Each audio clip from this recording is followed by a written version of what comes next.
Welcome to the You Can Man podcast, episode 101. On this week's show, a conversation with professional photographer Kevin Liles.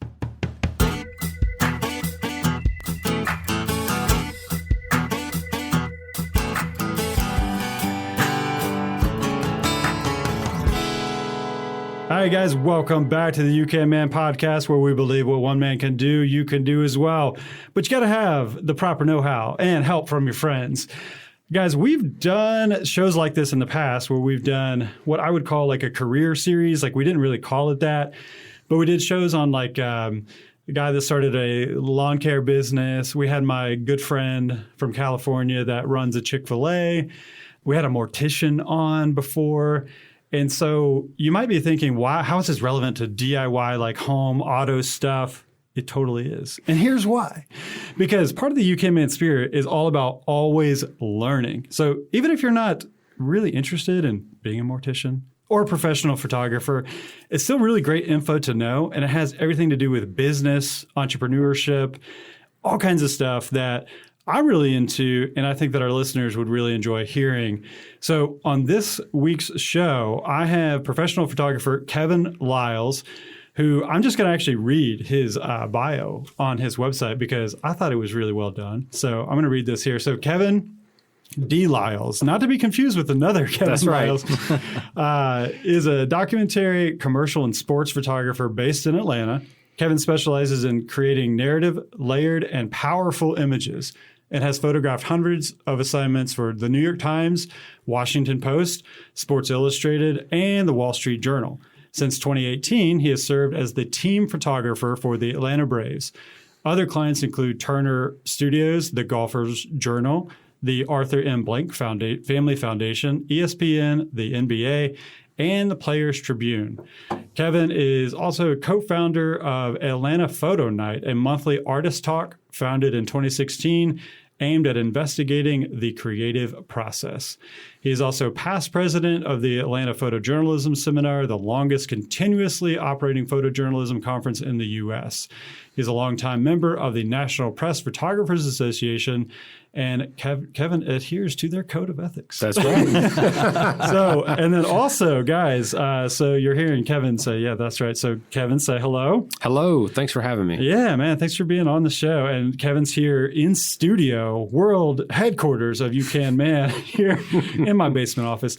And I also have my good friend and business partner, Brian Hall. Brian, say hello. Hey, y'all. Brian has been my business partner since latter part of 2015. Yeah, 2015. And we do corporate and commercial photography together. Kind of like each have our own stuff. So like Brian does a lot of like more like editorial kind of portrait stuff, shoots a lot for like Red Bull and like a lot of cool stuff that I don't do at all. And then I do like family portrait stuff. And I did weddings for years, but I'm out of that. I haven't talked a whole lot about my professional photography on the show. I really haven't. It was solid. So some of that will come out tonight. But I thought, man, I have Brian on here because he's another photographer, and he knows way more about the Braves than I do because I'm just not into sports. And Kevin is the Braves team photographer. And I thought, you know what? I need to have Brian on here because I'm just not going to know. I couldn't even tell you the starting lineup, guys. I mean, I enjoy going to a few games every year, and I'll maybe watch it. If I'm flipping through the channels and it's on, I'm like, okay, cool. I'll watch this. But other than that, I'm not a big Braves fan. And so meanwhile, I TiVo or record. I guess it's not TiVo anymore. It's record, every game. And I'm, wife goes to bed. I'm like, okay, I can, catch up on, no one tell me the score. Yeah. So Brian's a huge Braves fan. And I just thought it would bring a different dynamic to the conversation, talking about being a professional photographer, specifically covering sports. So Kevin, I always, when I have guests on, I like to ask, where are you on the DIY scale? So 1 being, I've never picked up a hammer in my life, to 10 being, I just changed the motor in my truck today. Oof. So I would have to put myself on about a 4 or 5. No. But I'm way more comfortable with car stuff than Okay. like home stuff, right? Like home stuff is way more intimidating to me for some reason. I mean, I grew up working around cars. My stepfather ran a tire and auto shop. So I grew up changing oil and changing brakes and, stuff like that. So that just comes easier to me. Home stuff, I didn't have a whole lot of experience in, and I'm willing to try it. Like I'll call my uncle or my father-in-law or my dad, and try to get some help with it and try it. But yeah, I would say probably a 5 on home stuff and probably a 7 on car stuff. Okay. If it's past an alternator, I'm done. Okay. I mean, that's, that can be a challenging repair, an alternator sometimes, depending upon the car. Yeah, and it depends on the location, right? I Yeah. mean, that's what I changed an alternator in my mom's car.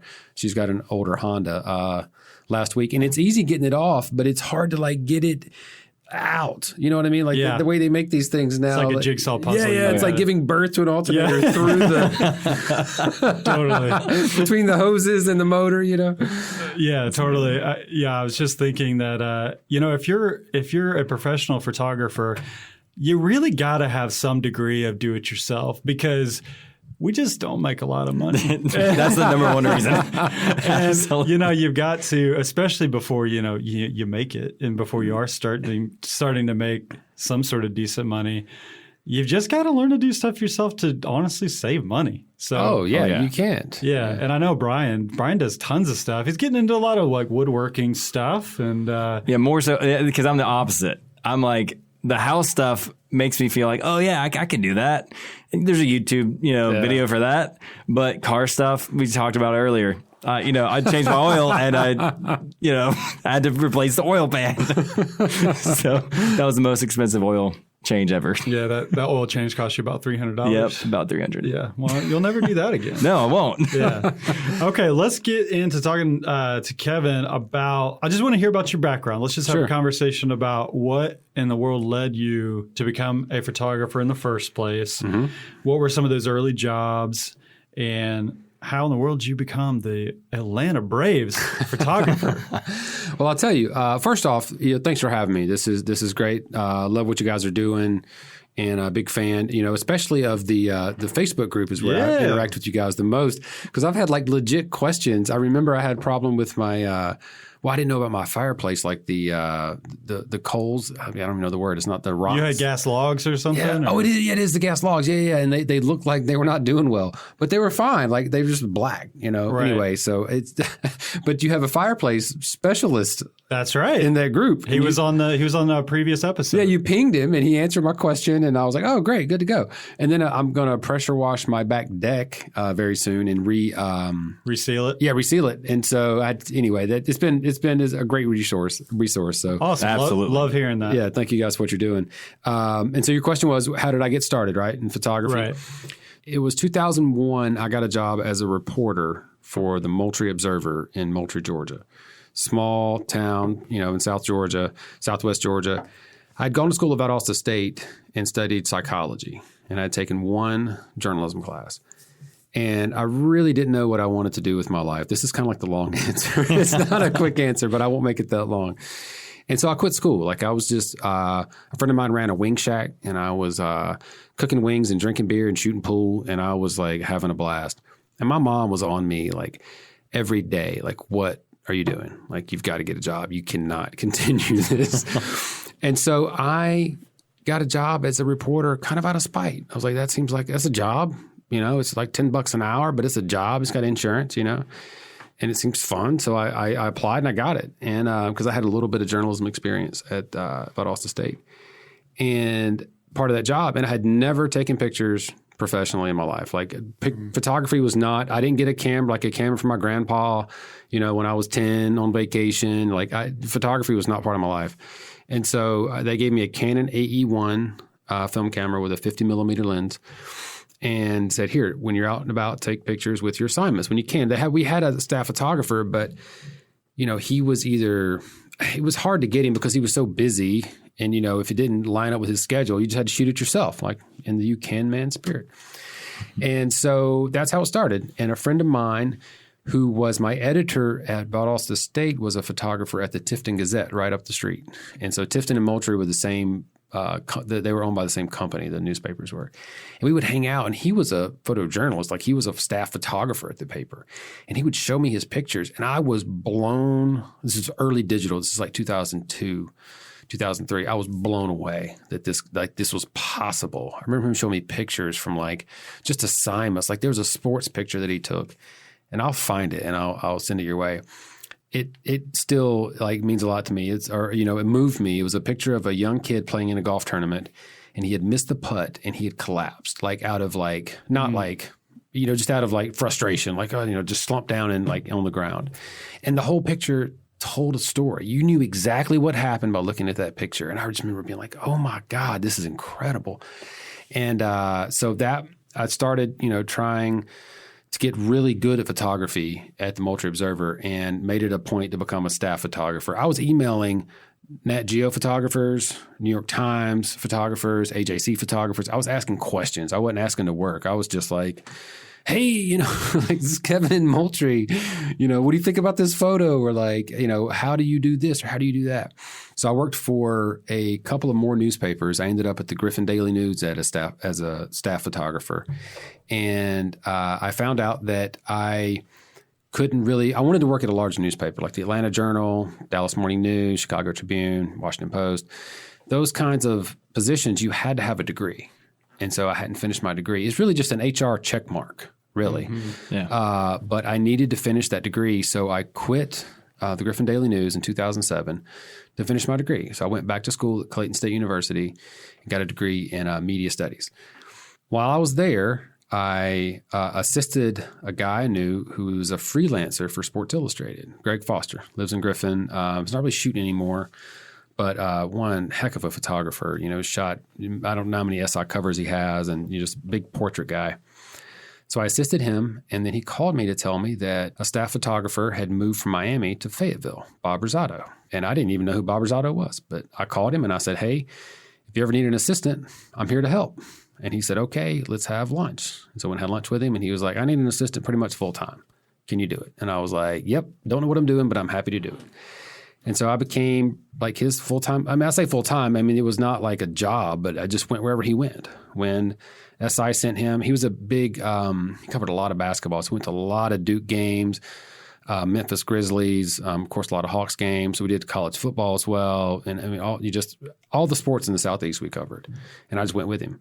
So I did that for 4 to 5 years. And that was really where things changed, right? Being around that caliber of photographers was something that, like before I was doing that, like honestly, like I thought I pretty much knew everything there was about photography.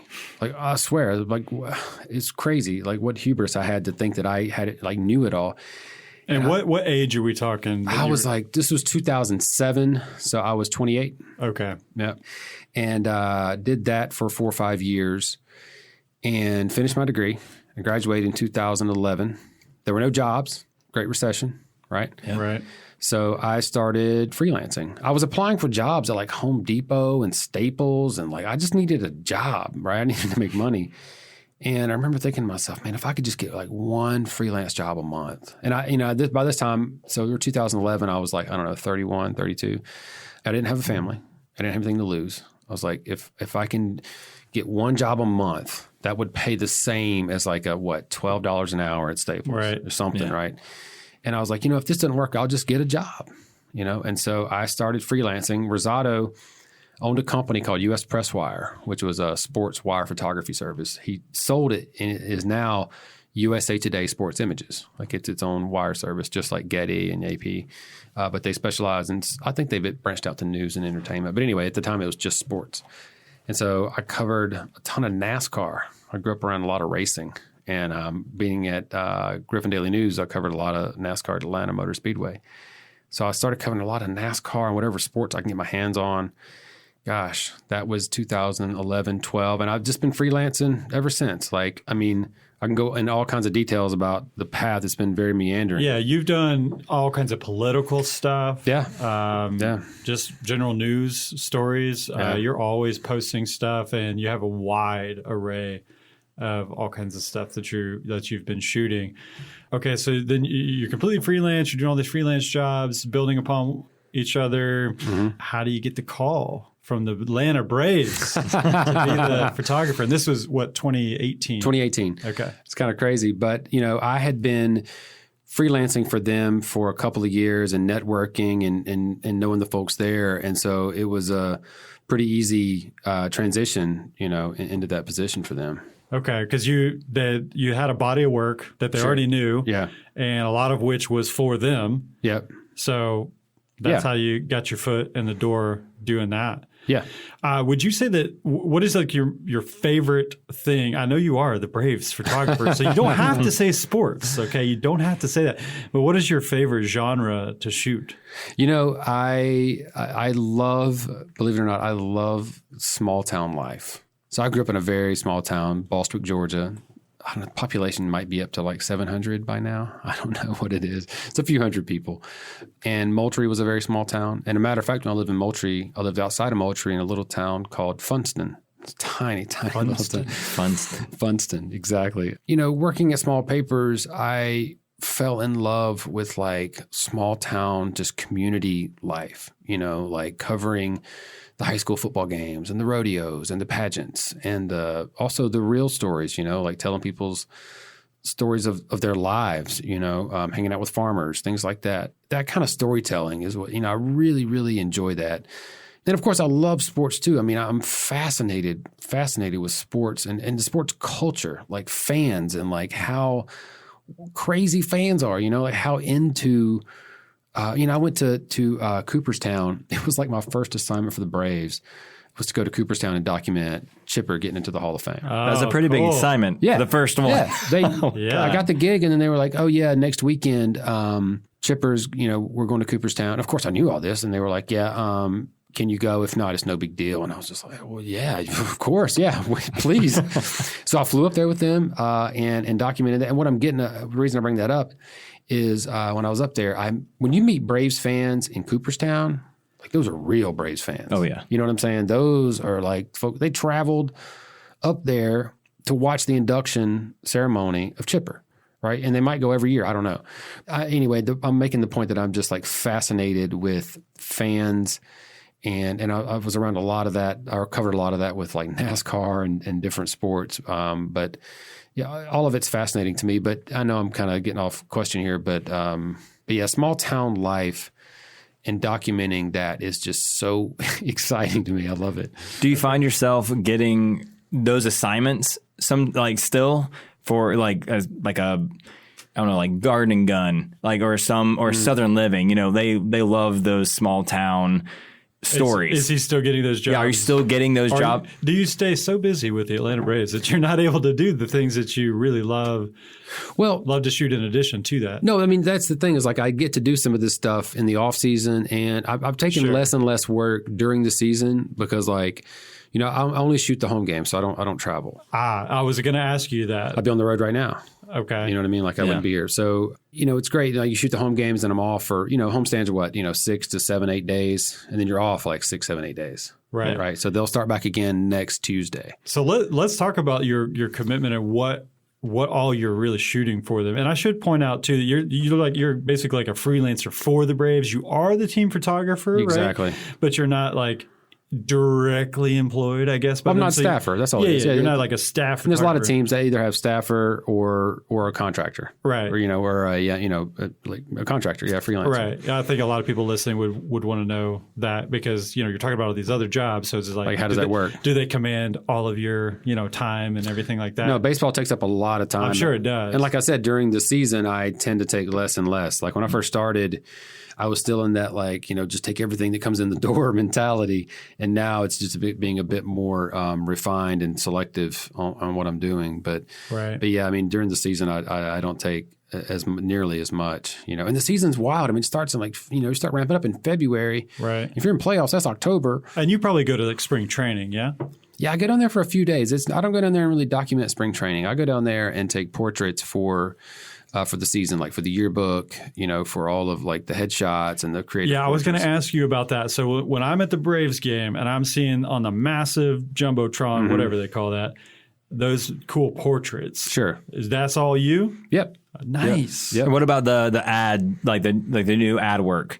Like, so, this year it was the kind of more colorful portraits for the ads. Is this at the stadium? He had to, because I saw him post something about that. So in 2020, we went down there before COVID. Yeah, because it was February. And Brian. Well, because there's, there were the shots, of the LED lights, and they did some video work. That is not mine. That's not yours. That's not mine. See, I was wondering, which, so that's a BTS photo during video show. What's happening at spring training is there is a massive video, they do like the hype videos. So like when a pitcher comes out and there's smoke and lasers and he's throwing the bat and the ball and holding his hat and looking pretty mean and all that. They have a whole setup for that, and that's separate from where I am. I'm 100 feet away in my little studio space. And so this past season, we're in 2021, right?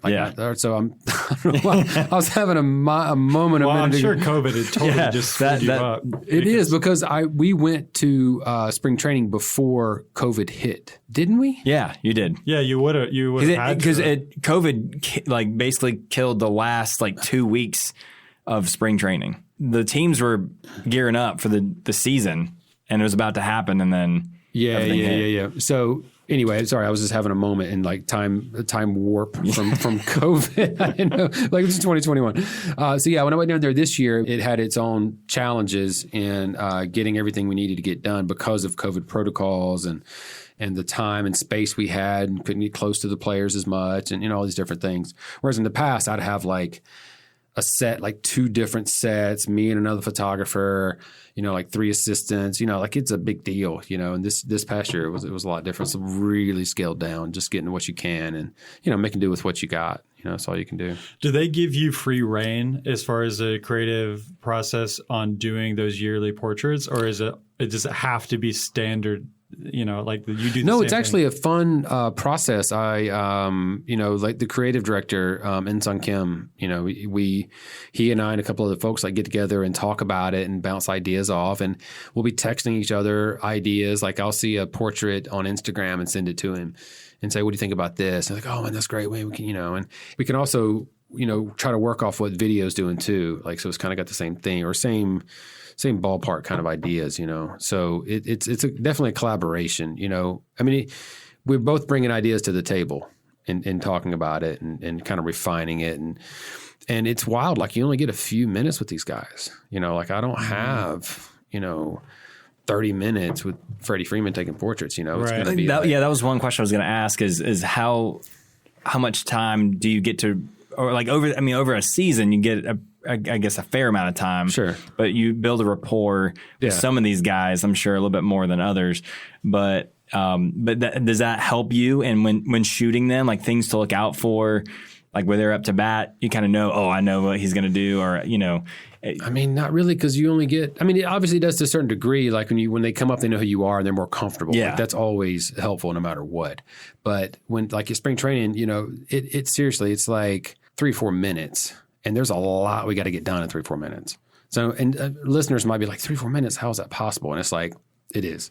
When you have things set up and ready to go and everybody's dialed in and focused, and it's you can get, I've known people to take, a friend of mine took a portrait of Steven Spielberg and he had 45 seconds. Yeah. It's insane, Yeah, for listeners hearing this is very typical from what I've seen. Whenever I photographed all the high-profile clients, this is how it always is. But I'm kidding. But yeah, you have these hours of preparation. Yeah, and then the VIP walks in, and it's 2 minutes, and then you're done. Yeah, I photographed. I'm having a moment. Former coach at Florida, went to South Carolina, Steve Spurrier. He was coaching what was that league that went under a couple of years ago? It was XFL or something. Yeah. But it wasn't XFL. It was something else. I forget the name of it. Whatever that league was, he coached, and he was winning. He was killing it. He was coaching a team in Florida, and they were practicing in South Georgia, and I went and took a portrait of him for the Washington Post. I had 4 minutes. I drove, 3-4 hours, took an assistant, set up, you know what I mean? 4 minutes. And I looked at the timestamps. And it was 3 minutes and some seconds. And he didn't have a handler with him, being we got to go. I just knew that I better not go over. Right. You know what I mean? It's wild how much you can get done. So back to what you were saying, we get in there, and it does help to have a rapport, and they know who I am. But also I'm having like, Ensong's with me and other people, and we're like, getting this stuff done. We have like a board where we show like poses. And so like, because a lot of these are kind of standard poses. You run through some standard poses, then you kind of work from that and like kind of tweak it and, Got to get them holding the bat. Yeah. Holding the glove, whatever, depending on their position. Pitchers, you have them do a few different poses. Yeah. So we have a board, and we'll position 2. It's just easier to do that's it's smart. Than to have them say, hold this and do that. You can just say 2. And exactly. They look at it and that, and boom, they're done. Another thing that listeners would not know that are not photographers is when you're photographing baseball players, you got to light the eyes when they're wearing a hat. Oh, yeah. So that's like a whole nother thing that you've got to ahead of time. And I'm assuming, different players are going to wear their hat differently than other ones. They do. Right? And you can have them pull it up a little bit. Some guys will wear it like, pretty low, and you can pull it up a little bit, but you don't want to like, they can't have it all, jacked up. Right. Yeah. You got to see the A. You got to see the A, exactly.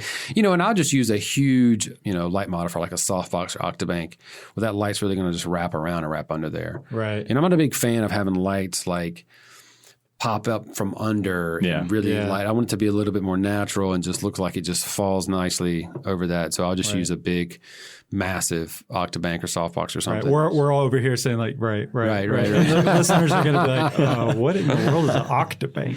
Just a big 8-sided softbox. Just a big thing that light comes through and makes it softer. Yeah. Makes it much more pleasing. Yeah, you can do, listeners. You can think of it as a bringing in a large window. Yeah, you're just putting exactly. you're putting the subject right in front of this nice, just gorgeous window. Yep. With some nice northern light. That's essentially what it is. Nice overcast, beautiful evening, afternoon light. Yeah, and you can just carry it around with you. So let's talk about, you arrive at a home game, you pull in, you park, you walk into the stadium. Sure, you go through some sort of security, or I don't know. And, you got your special entrance, right? You're not going in however all the other people go in. You're going in like the same way the players go in, I assume. What's your process? Like, what does a typical game look like? Do you have a plan set out beforehand of where you're going to be during which inning and all that kind of stuff? Yeah, so it depends, homestand to homestand or game to game sometimes. Because I also shoot, a lot of stuff for sponsorship needs. Like I'll have to take pictures of signs, like ads that run during certain innings, and they, want action to go with those signs, right? So it's not all just like, That makes sense. Yeah, it's not all just like action. So I kind of make a plan based around that. So if like, let's say there's something running behind home plate. That doesn't happen every game, but like when there is, let's say there's got to get the Home Depot ad. Yeah, right. You got to get that. So I mean, that's just part of the game. Do you have a second shooter to help you with some of that stuff, or is it just you? It's just me. I mean, I'll have people come in from time to time, but it's just Kevin. me. Kevin doesn't need it. I know. I'm like, dang. No, you just make it work. That doesn't happen all the time with the signs and whatever. But if there are, I'll build my like plan around it, and I'll say, okay, I want to be out here during, like I'll say out here, I'm thinking about being in the outfield shooting in, and that's when I'll try to time that to where I can also get, because there's nets now that run from foul pole to foul pole. So if you're anywhere in the bowl, in the stadium, between the foul poles, you're shooting through a net, right? So, I mean, when I'm on the field, I'm below the net. I'm like, I'm not shooting through the net because I'm in a photo position near the dugout. But like if you go to the outfield, there's no net. So like it's a much cleaner, nicer shot. Now you can go up top behind home plate and you're kind of above it, but you still, the net's still there. So anyway, I'll try to time that to get like a nice sunset shot, especially when the stadium's full, right? So you take those things into account. Like when we played Dodgers this past week, sell out every game. Any time of the game, you'll have a full stadium. You mentioned when you have daylight. Some of my favorite photos of yours is your use of natural light. And so I'd assume you're factoring that in. I'm going to have sunlight until this time, so I want to be, down field level maybe for some of that. I don't know, but I love the way that you use natural light. Because then when all the lights are out and the sun is set. The light's kind of flat. I mean, you don't have not unless you're using, some of those really bright lights as a backlight or something like that. But, when you have the sunlight out, you get these shafts of light coming down, and that's what I really enjoyed of your work. Well, I appreciate that. Doing that. Oh yeah, we've talked about that all the time because I mean the thing is that's I would say it's more rare to see in baseball, seeing those long shadows and seeing that because during when people think about shooting during the daytime, you think, oh man, it's so harsh out there, but with the sun, the way it kind of dances along the glass that hits the field or it creates shadows across the field and how you capture, the guys, in between those shadows on the field, it's beautiful. Well, I appreciate it's that. Amazing. And a lot of those are shot from the roof. So like I'll put a harness on, climb a ladder, get on the roof, like clip in. Okay, so this was another question. Yeah, this is a big question. This is. Okay, so Brian and I talked about there's this one particular shot where it almost looks like you're like hovering over home plate, and we're like, how in the world did he do that? Did he suspend the camera somewhere that we just don't know about? But were you on the roof? That if it's right over home plate, that's going to be a remote camera. Oh, okay. But it's somewhere.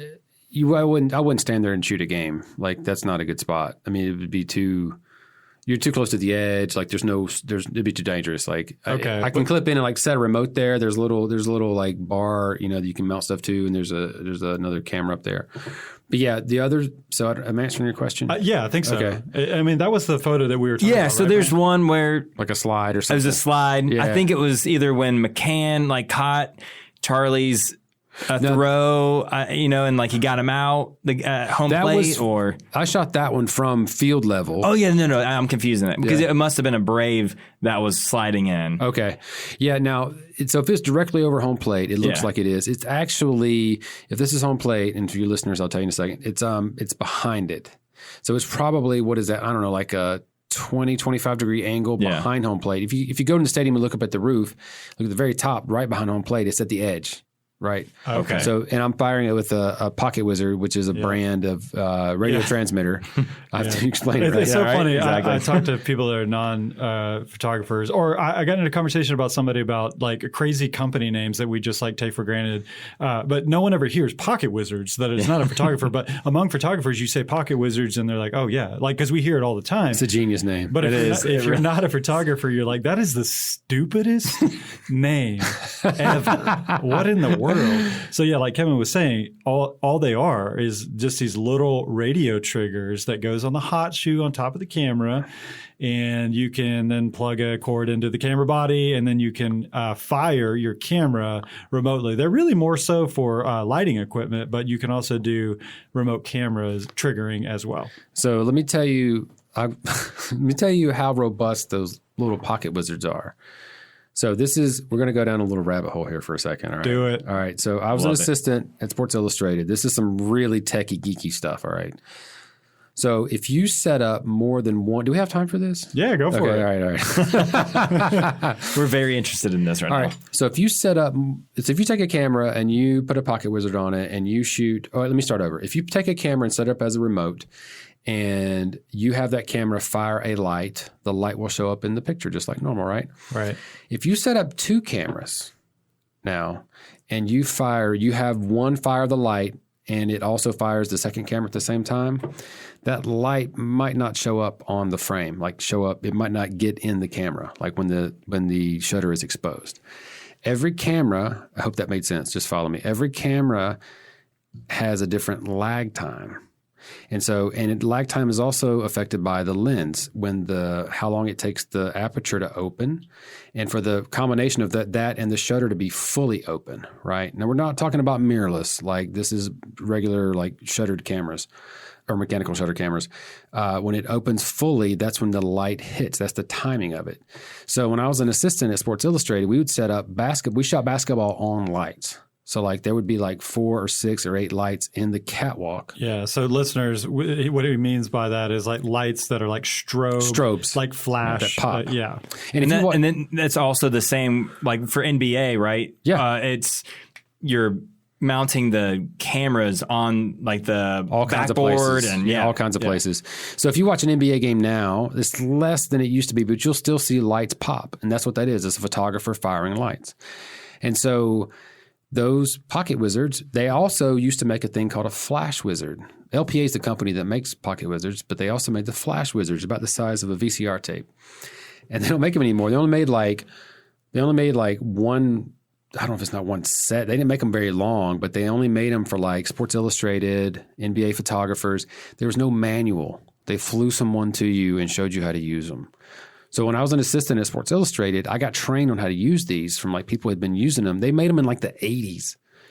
And that maybe it was 90s, but they've been around for like, I'm pretty sure it was 80s. Anyway, they've been around for a long time. And they were basically timing devices that are really, really intricate and that can time each camera to lag, to fire at the exact moment. So what happens is you have, let's say 8 cameras, all different lenses, whatever, and they'll have different lag times. And I'll get back to the Pocket Wizard in a second. You would fire that, we'll call that a system. You fire that system and the light, the Flash Wizards start a timer and count down, and then they all fire the cameras at the right time so the lights hit.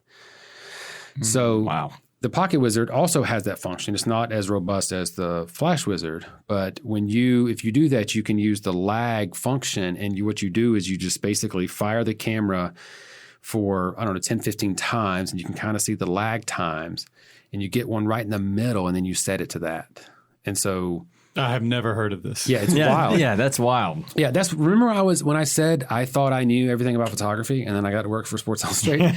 It was stuff like this where I was like mind blown. Yeah. Like I had no clue about remote cameras and how complicated it got. Yeah. Well, let's transition into. I know that was a rabbit hole. No, that was great. great. You got a question, Brian? Yes, I do. So, Yes, I do. So do you usually have a camera setup or multiple cameras set up in that rig? No.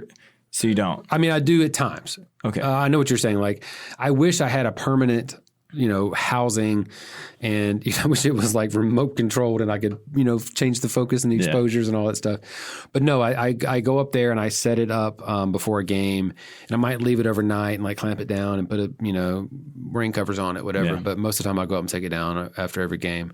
And so it's a 400 millimeter lens that it needs. So I usually have to rent that. I don't have an extra 400. Yeah. But I don't need a 400 2.8. I mean, that's the wide aperture, $12,000 400. I can get like a 400 f5.6, a smaller one, and that's what I'll use. What's interesting is a little technical aspect of that is so the light changes, right? So like a 7 p.m. game, it's like dusk and then it goes to dark. So I have to use auto ISO, which is like amazing. Like we didn't have that 20 years ago. So it would have been, I don't know. And even 10 years ago, it sucked. Yeah, right. So now, for listeners who were wondering what in the world ISO, it's just the sensitivity of the camera sensor. We'll just call it that. Yeah, exactly. I mean, people remember buying film at 400 ASA or ISO and 800. Same thing. It's the exact same thing. But so now I set the shutter and the aperture, and I can adjust it with the exposure compensation, like +3, minus whatever I want to do, and then just do auto ISO. And so it will, right? So the shutter never changes, aperture never changes. Yeah, because it's going to take you, like 20 minutes to walk up there probably. It would be impossible. If I had to change the exposure, it would not. I would just set, here's what would happen. If I couldn't change the exposure, I would set it to nighttime and wouldn't fire it till it got dark. Because otherwise it would just be like 3-4 stops overexposed and just be terrible. So, right. What is the most expensive lens that you shoot with? Oh, it's easy. That's so I shoot with Sony and the mirrorless cameras, and it's the 400 millimeter 2.8, which is like 13K. I think it's 12K. Dang. Yeah. I'm surprised that you only have 400. I was like expecting you to have something even longer. Like a 6? That. Yeah. Yeah, so I really want a 6, but I mean, they're $12,000. Like it's such an investment, you know what I mean? Like it's so hard to pull the trigger on that for me. I mean, I would love it. I would use it, Sony, if you're listening, you can provide me one. I'll tag you in every post I make with it. But yeah, it's just such a hard thing to drop. That kind of change on something. Even though you'll use it, I mean, it's like you don't have to have it. It just makes it a little nicer for some stuff. A 500 millimeter is the perfect focal length for baseball. Sony doesn't make a 500. I prefer the 400 2.8 anyway. I like 2.8, and I shoot a lot of football for Sports Illustrated. So that's a lot of fun. And I would rather have a 2.8 lens than because a 500 is going to be an f4, but a 600 is an f4 too. But man, those 600s, like focal length is so. A friend of mine at AP let me use it for like he has a 600. We kind of swap lenses for a few innings, and oh my gosh, I had just forgotten how beautiful it looks at 600. But like if I'm in the photo well outside of, let's say, outside the Braves dugout, shooting home, a 600 is too tight. Like, oh, okay. Yeah. You know what I mean? Like like if it's not tight, you can get a tight shot, clean shot of a batter. If a play happens at home, you're cutting some stuff off. Like it's not going to fit in the frame. And so to go back to your question about preparing for a game, like what do I do, like my process, whatever. Like in baseball, there's only a few spots that you can be, right? There's photo wells, and it's different for COVID now, right? So there's like, it's even more restrictive, or it's just different now. But there are, I call them photo wells. Basically, it's just a spot for photographers and video folks to be like inside and outside the dugouts, and there's a couple other spots, and you can just roam. Is there one near the bullpen? No, like where the pitchers are? No. Okay. There's just seats. Okay. You can. It's hard to get down there if there's fans because they're all like elbow to elbow, right, looking over the edge and paying attention and talking, or not talking to players, yelling at them, whatever they do, But if there's not fans there, you can go and shoot, and that's when you can get directly overhead a pitcher, and it looks like a game because it's just a mound in the a rubber mound, just like a game. It's a cool shot, it's directly over. When else can you get directly over a pitcher and shoot? And it's really, I want to get in there and shoot because all the walls are red. It's like State Farm. Yeah. Is it State Farm? Yeah. Ad. Okay. Yeah. Yeah. Like the visitor dugout or bullpen is like T-Mobile. So it's like hot pink. Oh yeah. You're like, oh yeah, I don't want hot pink. But anyway, I love it. Those red walls in there, man. I could do so much of those red walls. Very cool. Does it cast a lot of color whenever you're shooting? Well, I mean, not so much, but because where the pitchers are, the red really is. The most of it's back where the catchers are. Gotcha. What is your turnaround time on photos? Like, what are the Braves expecting you to deliver? How much are you able to do? How much post-processing are you able to do on the images before you deliver everything to them? So I send out images during the game. Like that's, part of the gig is like getting stuff to them very quickly for social media. So is someone handling some of the posts for you? No, I'm doing it. Okay. I'm doing it. Yeah. I just run it. So, this is the part of like being experienced in like getting images out fast. When I worked for wire services or newspapers, this comes in handy. Like I'm quick at like, getting it done. Good news about this, I don't have to caption it, right? That's like I don't know if you guys ever do you guys use Photo Mechanic? No, I'm familiar with it, but no, I don't use it. Yeah, see, like in the news world and things like that, where you've got a keyword, you can caption it, like that's the drag. Like that's where you get bogged down. Yeah, that's what I was actually going to ask you, because whenever I'm shooting Red Bull, that's one thing I always have to have a next day turnaround. So it's not instant turnaround, but next day. But that's one thing they ask is, put the metadata in there, put the, the image description and who was in the photo. So that takes me longer than actually editing the images. Yeah. So and I do caption and keyword the stuff for the archive. But see, like for social media, that doesn't matter. It's just, images that, I text them out to the creative team and they use them. So I run them through my computer on Lightroom. And if I'm in a pinch, like if I can't get to my computer, I can transfer it to my phone with Bluetooth and run Lightroom mobile and text it out. Okay. So it's a little slower. The software that the apps work so smoothly the past couple of years, and something happened where like it'll lose a connection. And if I'm in here's what happens. I review pictures in my camera and I'll select, let's say 10 pictures. And then I hit send to my phone. Like it establishes it's a Wi-Fi connection and establishes a connection and starts to send. If it drops that connection, I lost all those edits, like all those selects. So I have to go back in. And so it happened a few times this year. And I was like, man, I can't handle this. Like, and you're doing that during? Yeah, during action, like during, in between innings, whenever I can. So now I just do it all on the computer. And if I need to get something out, like if I'm not near my computer, I need to get a frame out, I'll just do like one frame or 2 frames to my phone and text it out. Okay. Are you wirelessly transferring from your camera, or do you actually pull out a card, stick it in the computer? Yeah, ingesting. Like I ingest, so like, and I went back to Photo Mechanic. We're getting really techie here. It's like, I think some photographers listening to this would really enjoy. Sure, I don't mind talking about it. whatever. it's some of your listeners will be like, photo mechanic. What? But yeah, I'm ingesting because it helps me on the back end because when I ingest it, it's renaming the files and it's applying blanket metadata.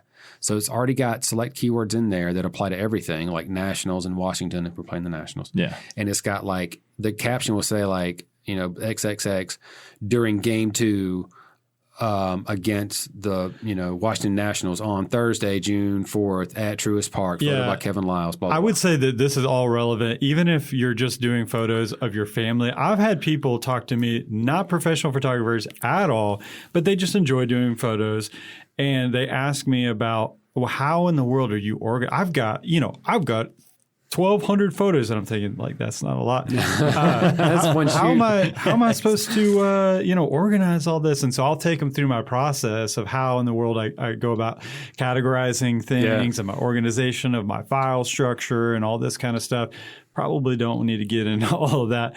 But I did have an important question about how you're backing up your data, because I feel like this applies to like everybody these days. Yeah. And I just had a drive fail, but I use a cloud service called Backblaze. And so it automatically is always updating in the background. And so I had to send off, and what they do is they just send you an entire drive. They mail you one because I had an entire drive just failed. So everything was backed up. How are you going about doing all of that? Like how much redundancy do you have? So I have a Synology NAS, network attached storage, at home, and it's 48 terabytes. So, what? Yeah, I need more. Let me tell you what I did. So this is so stupid. So first off, it's eight drives, and it's got 4 like a pigtail on top, or like an extension, like a caboose. You know what I mean? So it's 12. It's all one unit. Right. It's all one unit. So it had 4 terabytes across the board. And I was like, man, I want to just put 8s in here and we'll just double the capacity. So I bought 8s for like half of them. Well, it doesn't work that way. It works at the lowest capacity of whatever drives are in there. You could have all 8s and 1 2. It's going to treat them all as 2s. Because it's just mirroring that too? No, it just can't. It doesn't know how to operate if they're not all the same. It has to treat them all the same. Okay. No matter what RAID you're operating in, the system, the drive itself, the brain of it can't compute if can't do 8 and 4 and 8, because it's going to write it. It has to be prepared to write in RAID, which is going to be across the board, right? Right. So, all right. So to answer your question, I have that, and then I have separate like hard drives on my desk that are a backup of that, and then I have my selects on PhotoShelter.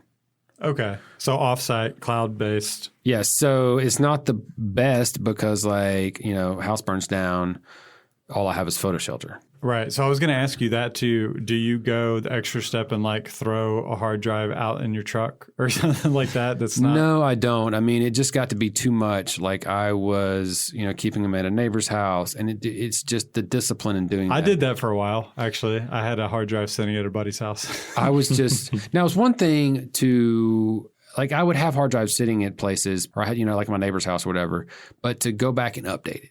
To go get it and bring it home and update it and take it back. Like that just didn't happen. I thought I was going to be all on that train. That never happened. So like whatever I got on that drive, it just stayed on that drive. Like I didn't go get it and like add the most recent. I wish I was that kind of guy. Like I'm just not. Yeah. So do you have another cloud service besides PhotoShelter that's just like you're backing up all your other stuff, or is it just that? Okay. Yeah. So at least if catastrophic failure, you still got all of your, selects. All of the images that you're going to be delivering, all the important stuff. Yeah. So like I'll save from a take, I'll save the selects and then the toned JPEGs. So select raws is what I mean. So like I have an ingest folder. All my folders are like, I name it by the year first. So like, let's say it's Braves game. It's like 2006-07 _ BR. It means Braves for me _ Phillies _ game 3. Okay. Inside of that is 1. I put the 1 first so that it's the top folder, and then the date, and then ingest, and then 2, date, export, That's all Okay. I have. I always like hearing this. Yeah, I know. How other photographers. It's amazing because even when we started our partnership, how different he named his folders That's a big deal. and me, and we had to find a compromise. Yeah. But how like it's grown, even how I organize my stuff now. But it's very similar to that. You mean you came on to my side? I did. I felt like yours was a little bit more. What's the word? Better. I think. Better. Yeah, better. I think is the word. The most important thing for me is having the files named. Yeah. I can look at that file and know what it is. Because it's got the year, the month, the day, and I'll have the client and something about the assignment in the file name. Like it'll be Yeah, that's NYT, interesting. Yeah, because I'm really only renaming my files when I export from my raw images to my JPEGs is when I do that file name change. Now, for listeners, listen, what in the world's raw? It's just like a digital negative. And then when you deliver images, you're usually going to deliver those in JPEGs. And so the final deliverables that Kevin's talking about are going to be in JPEGs. But I always change the file name when I'm exporting. See, that would drive me crazy because if I find a deliverable, a final image. Now, if I was shooting like you, I'd probably do it differently. But Well, for I mean, my but how do stuff- you find if you find an image and you want the raw that accompanies the original? It's all based on the folder name. It's all category, year, and then specific shoot folder name. No, but if you have that one file, let's find a JPEG, and you need the raw for that JPEG again, how do you find it? Oh, because the final images are embedded in that same folder that the raws are in. You have to go hunt and peg for it, though. I mean, I can find stuff pretty easy. Yeah, You sound like that friend of yours who's like, I got all these pictures. How do you organize? yeah, that's funny. I mean, if I died, I'm just kidding. No, that poses a really good question though, because I mean, you might have like a lot of the stuff that maybe we'd be shooting. I mean, because for me, I have all my stuff plugged into Lightroom. That's the main program I use. So Yeah, like, me too. Yeah. So, for me, I would probably usually go to Finder, type in the name, and it pops up. But what I'm saying, I know we're getting way off like technical. So for me, I have to name it whatever it is when it comes in the door. If I change that, it gets crazy. I understand. That makes That's sense. all I was saying. For sure. Like my Yeah. brain doesn't work. Like it has to be the same name Throughout the whole the process. whole rest of its life. Yeah, Gotcha. really, I would say, and for listeners, okay, we are getting technical. I know. But I would say the bottom line is I was just thinking, like, if I died tomorrow, would somebody be able to go on my computer and like make sense of these different shoots that I've done? If like a former client needed some images or something like that. Yeah. So listeners, even if you're just a novice, whatever, start thinking through how someone else would find your images if you were not in the picture. And there's a good resource out there called the DAM book, DAM, Digital Asset Management. Yeah. And that one is a really good resource for anyone to pick up and figure out how to archive things in a way. And I do it differently than I forget the guy's name and how he does it. Like it got to be too much for me. But like it's picked up a lot of like useful things on archiving because it is important. Like if you don't do it, in somewhat of a cohesive or coherent format, then you can't find things when you need them. Yeah. Right. So who is your favorite Braves player to photograph? Okay, all right. I mean, that's an easy one, man. I mean, it's got to be Ronald Acuna Jr. I was wondering that. I mean, he's just He's electric. yeah. I mean, it's so much fun. The gold chains. He flips a bat when he gets walked. You know what I mean? Like, I mean, he's a lot of fun. He's like you said, electric.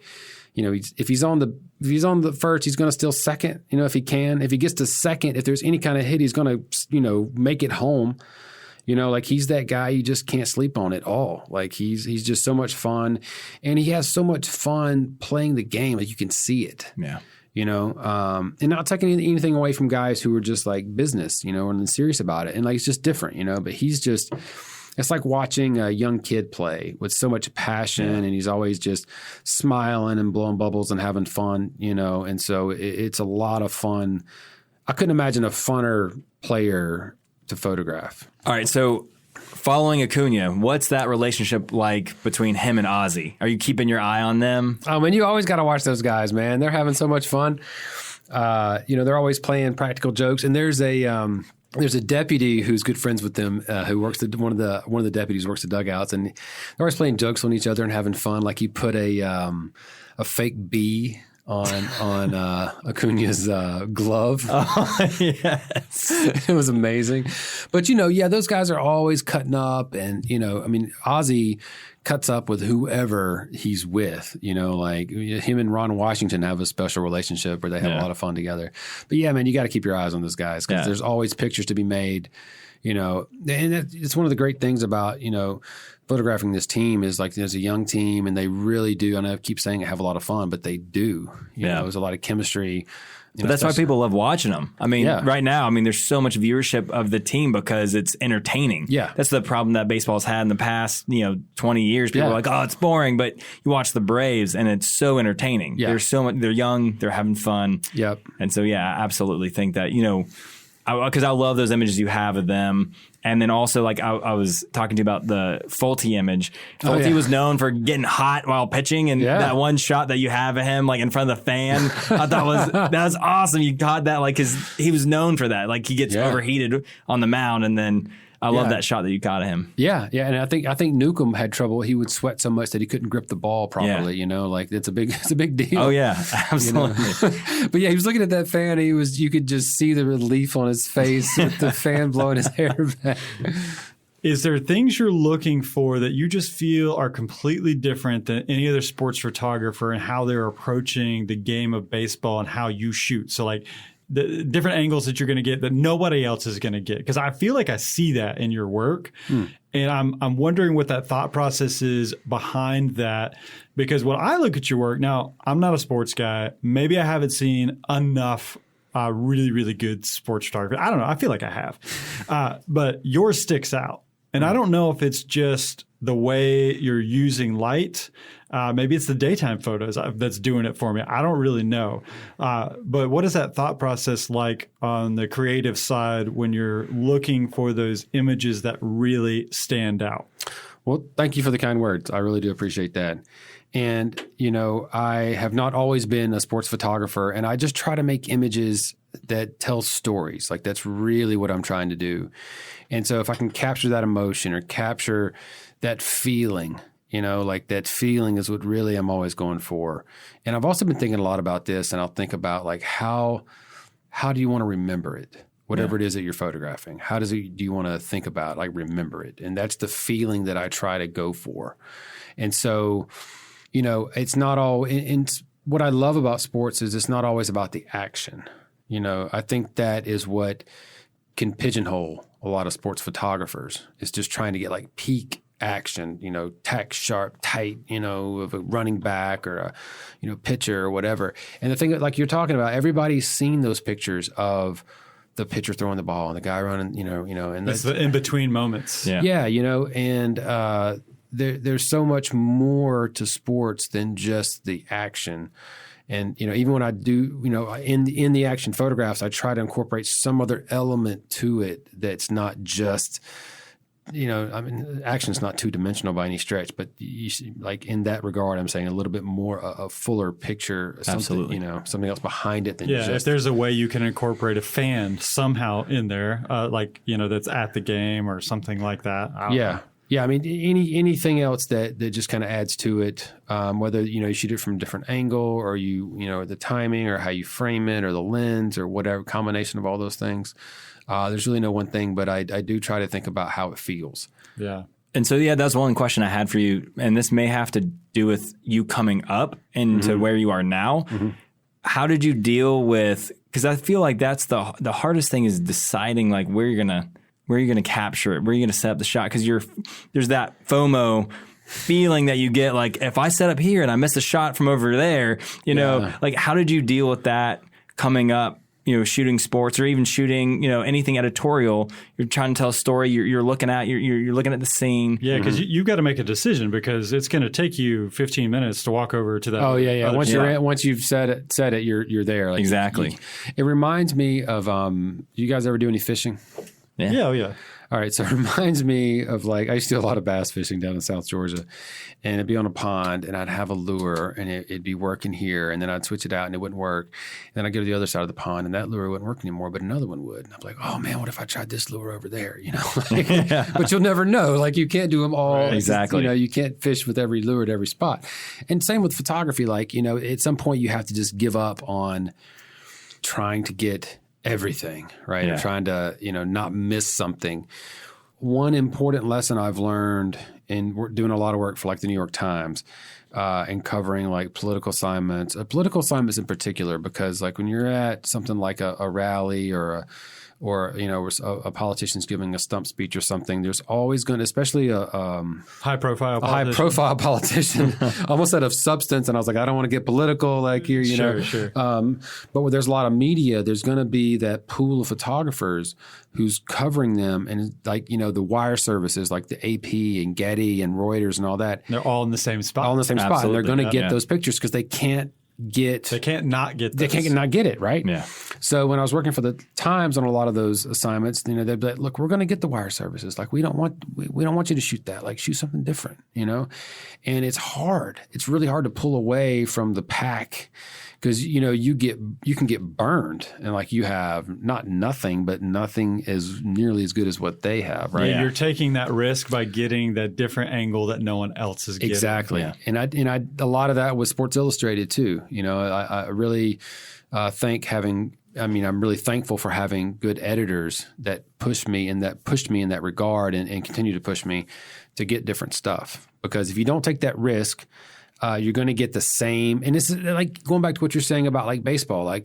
If I stick with the 400 millimeter lens the whole game's going to look the same. Yeah. Right. And so switch it up, put on a wider lens, put on something else, shoot it a little differently.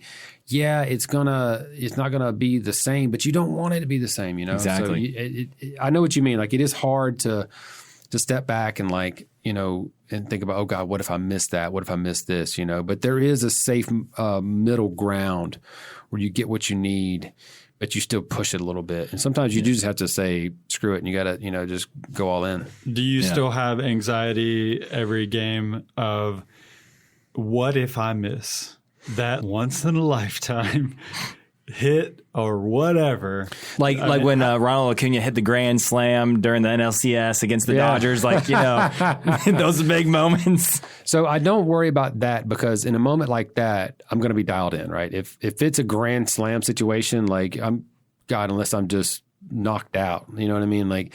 That is not what I do get nervous about missing stuff. That's just, every photographer has that, I missed Soroka getting when he got hurt, pulled his Achilles. Yeah, I missed that whole thing. I was on my computer editing, and they were in the field. And a lot of times it's easier to edit when the Braves are playing defense because you don't want to miss a home run, stuff like that. So a lot of times you edit when they're out in the field. And I was editing, and somebody's like, "Oh man, that sucks about Soroka," and I was like, "What?" And you were like, "Oh my God, I didn't see any of it." Oh, you know what I mean? Man, yeah. And that was 2020, and I was in a different spot because of COVID, and I wasn't, anyway, it was crazy. But yeah, I do think about missing those things. The big events like that, God, you're so just peaked out and getting every play that happens. It's hard to miss something like that. But baseball is one of those things to where you can get burned very easily. It's boring, and then somebody steals home. Yeah. And just won the game. Yeah, that's what I was getting at, because baseball can change in just a second. It can be boring for an hour. Yes. And then one pitch, and they got one run, and that was the only run. Which is why a lot of people don't like baseball.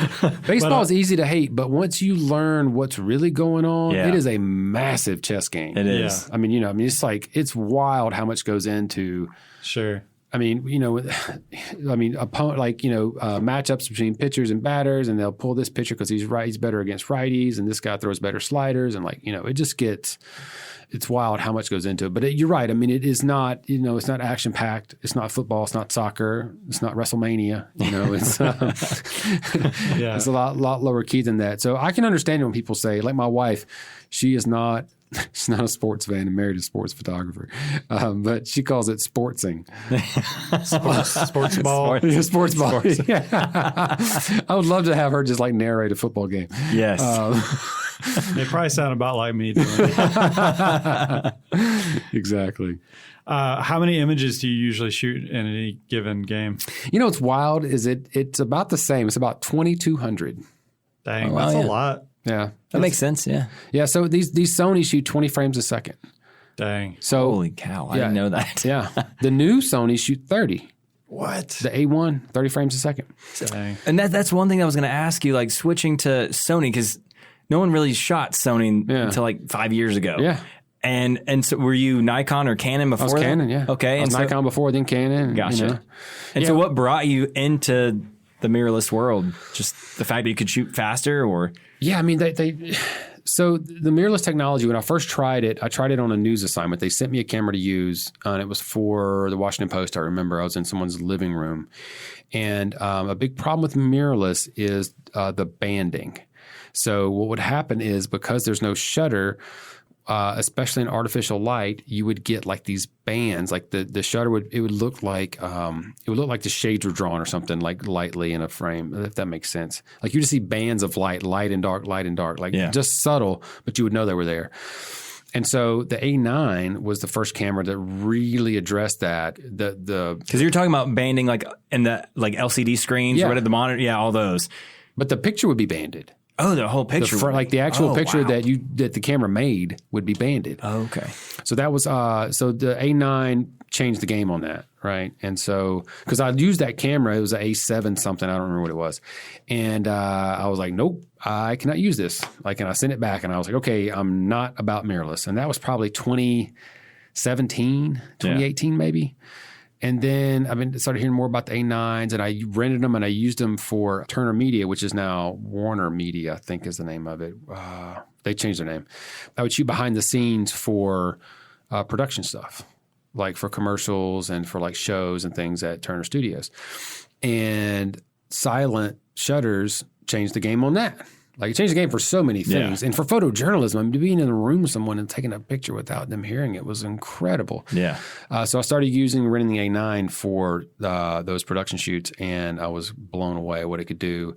And Sony was offering rebates for people to switch or to buy, really, not to switch. But, they were, I called a rep and she helped me out and got me some gear, and I got some rebates. And I needed an upgrade anyway. I had just gotten the job with the Braves in 2018. So this was 2019. And I needed new gear. Like I didn't have a 400. I had like a Canon 5D Mark III, my favorite camera ever, and a 1DX. And I think I had like two 1DXs and two 5D3s. But I really needed new gear, and I was about to drop some money on some new stuff anyway. And I was like, I'm really going to give this Sony a go. Like, let's just try. Just another thing. Like, if it doesn't work, screw it. I'll sell it. Yeah. Like I'll try it.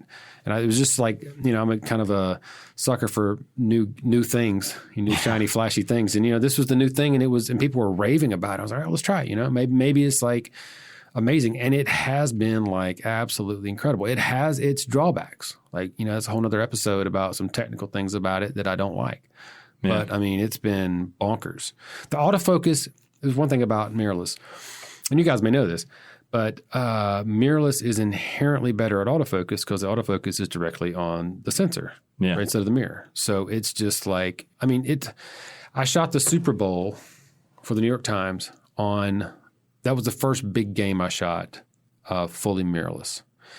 And I remember it focusing on the players. It felt like before I got to them. I mean, not really, but it was unbelievable, like how fast the focus is. That's like amazing. You shoot a sequence.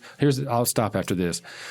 But like before I went mirrorless, like I would shoot a player coming at me. Like let's say a guy running to dive, like Acuna running to dive, catch a ball. Before mirrorless, like on a mirror camera like a Canon 1DX, let's say I shot 50 frames. I mean, half, I don't know, 60, 70% are going to be in focus. You're going to have a decent amount of images out of focus. Yeah. Mirrorless, none. That's amazing. So that focus tracking is just like on spot. Bonkers. Yeah. The A1 focuses on eyeballs of birds. Wow. Tracks it. Man. Crazy. And see, I think why it's important you're saying that is because it's just like any DIYer, when you're working with tools, what fits best in your hand, what's going to make you get the job done the best, it matters. It's like, it's why, everyone's, had a, crappy tool and like, oh, whatever, I'll just, spend $5 on that instead of 20 or whatever. Yeah. But then you get that $20 tool and it fits in your hand better and it works better. It's so that, and the DIY culture is important. You're willing to spend a little bit more or change what, like, because some people are, DeWalt, some people are Craftsman or, Ryobi or whatever, and the thing is that you have that because you get so used to how something works. And so I think that in the camera world, that's very important, that it fits in your hand right, because you know where all the toggles are. You know exactly what you need to hit in that right moment, especially in sports photography when it's like fast when moving. I pick up a Canon camera, I'm like, I don't know how to do this. Are you Nikon? Oh, yeah. Yeah, and say I'm Canon. So and the zoom is backwards. Oh, even putting the lens on is backwards. Yeah, Sony, same thing, is backwards than Canon, so it's the same as Nikon. Yeah. Because I went up, the first walk-off I photographed with the Sonys, it was Freddie hit a walk-off home run, and I instinctively, like when I shoot the walk-offs, we call them Hail Marys. I just hold the camera up. I can't put it to my face because I'm running around and being bounced around. So I zoomed it, like as I'm running out, and I racked it to 35 millimeters instead of 16. So it's super tight. All of it, all like 300 frames. And I know we got to go. I wanted to say this about the gear. So you're right. It is important to have the gear that you need, right? I do want to say too, though, that a lot of people get caught up in the gear. This is in photography, particularly. I'm sure it's the same way in any field, where they think if they have the latest, greatest, it's going to make them better. Yeah. And it won't. Right. Right. So that's one thing I try to get across, especially to younger photographers, is like, you can make a portfolio with whatever you got. Absolutely. And sure, the gear does matter to a degree. Like, it does matter. But at the same time, like I'm going to go, I want to do like an episode for like IGTV or something and go shoot like a T-ball game with like a Rebel XTI. Yes. And just make, the best images I can and show you. Like, I'll show you, pick a camera. Let's go make pictures. Please do that. With the kit lens, too. That's what I'm saying with the kit. Absolutely. Yeah, with the 4.5 to 5.6 lens at night or whatever. Let's make it hard. Yeah. Right. And so I always want to drive home that point, too. The gear is important, but to a degree. Yeah. You can make pictures of whatever you got. And on that point, I think one thing, too, is I think it would be great for maybe just a couple of nuggets from you for the people listening that would want to get into the field, whether it's a kid who loves photography, loves sports, or the photographer that's been doing it for 10 years and just like, I really want to get into that. I don't know how to get my foot in the door. How would you say to do that now? So getting your foot in the door, like you talking about. We've just like where to start, like even like with a local, like you said, you start with a local paper. Would that still be a way to go? Because papers kind of, people have a harder time with them. It depends on where you live. Like smaller towns, most of them have a small paper, and you can go shoot. They're usually happy to have people string games. You're not going to get paid much, if at all. It might be $50. So what I tell people is, go and just make pictures. Like, find out what moves you, what makes you happy, what you like being around, what you have access to. I had a woman email me about I need to be at a Braves game so that I can, I need to have more professional experience so I can make better pictures. And I'm like, no, you don't. You don't. We can make better pictures at a T-ball game. You don't need to be around Freddie Freeman to make better pictures. Like, it doesn't happen that way. So it's making good pictures wherever you are. But I don't know, I'm not trying to like beat that into the ground, but I feel like I need to a lot of times. Well, the advice that I always give, people that talk to me about how do we become a better photographer, I just say, shoot. Yeah, shoot some more. You just gotta. There's no easy way around this. Like, you literally just have to trial and error, shoot over and over and over and over again. But if you can hone in on those the type of photography that really moves you, that you're really interested in, you'll go do it. Yeah, you want to do it. Yeah, exactly. Who is it? Ira Glass, This American Life. You know what I'm talking about? Yeah. He's got a you just Google him in like the creative process. If you Google that, like in YouTube, there's a video people put together like words. It's just him talking and they put words together to go with it. But he talks about like when making art, like you just got to make a just ton of it to get good. Absolutely. Like, you just got to get through that where you're like, you don't know who I am. What am I doing? This makes no sense. This is stupid. They're all out of focus. Just keep pushing. Just keep doing it. And it starts coming together. You start kind of getting your footing and having your voice and finding out what you're trying to say, what you're trying to do. And that's what the photography, you're trying to say something.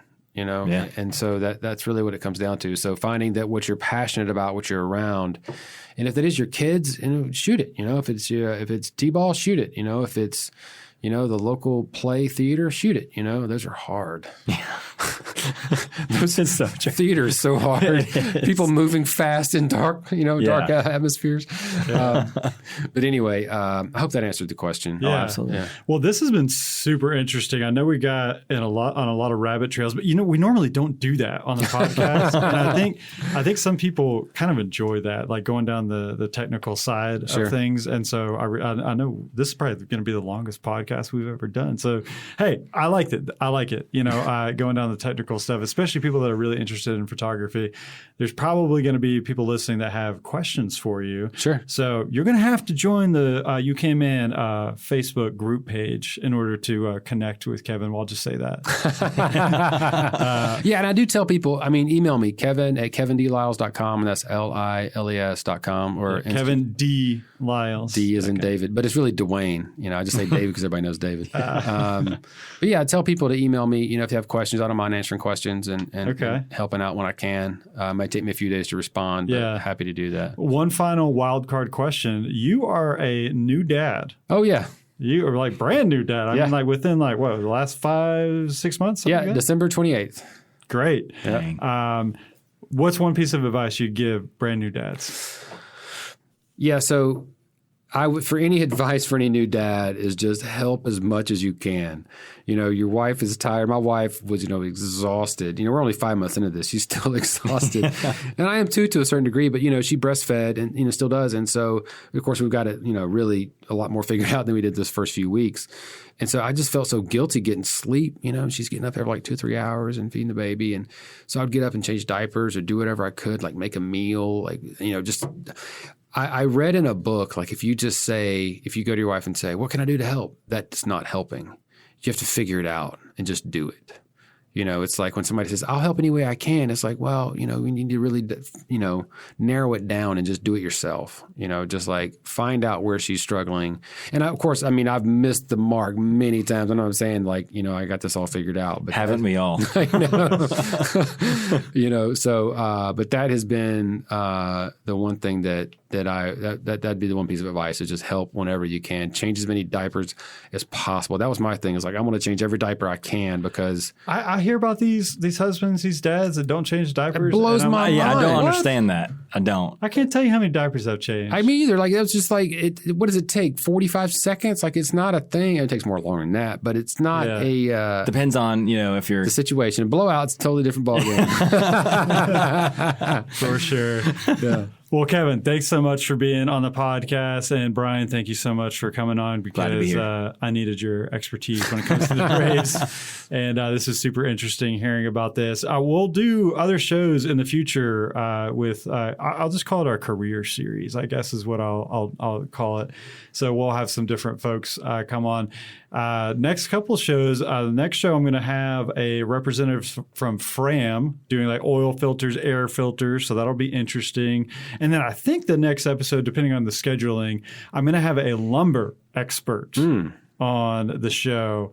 And he's been in the biz for 40 years. So I had a phone call with him. He's talking about I've been to China and Russia and all this stuff. And so he's all this crazy stuff. And lumber's worth more than gold now, isn't it? Yeah, that's what I'm saying. That's a perfect time to interview I know. And he's telling me things it didn't have a whole lot to do with COVID. So I'm like, whoa, wait, this is kind of, insider information. So you're going to want to tune in for that. Now you're going to have to wait a couple weeks because we're releasing every other week. But anyhow, so that's some stuff to look forward to. But guys, thanks so much for tuning in once again. Hey, join the Facebook group page and we will catch you guys next time.